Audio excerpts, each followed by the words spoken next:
Президентът на САЩ, Доналд Тръмп, изрази явно недоволство от настоящия ход на преговорите с Иран, но подчерта, че дипломатическият канал остава отворен и окончателно решение за следващите стъпки все още не е взето.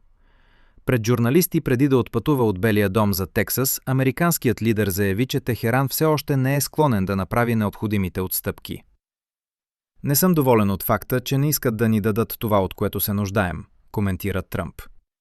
Той повтори категоричната си позиция, че на Иран няма да бъде позволено да притежава ядрено оръжие и посочи, че очаква допълнителни разговори още в рамките на днешния ден.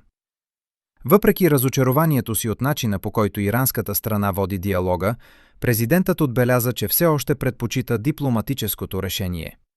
На въпрос относно рисковете от военна ескалация и възможността за продължителен конфликт в Близкия изток, Тръмп призна, че при всяка война съществуват непредвидими рискове.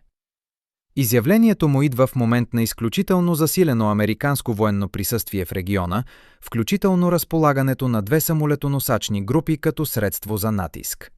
Към момента Вашингтон не обявява преминаване към военни действия, но сигнализира, че търпението на администрацията се изчерпва.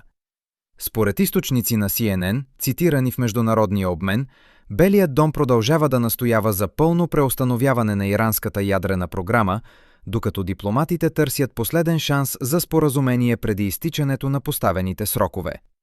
За още новини, на страницата ни във Facebook и YouTube, изби новини от Испания.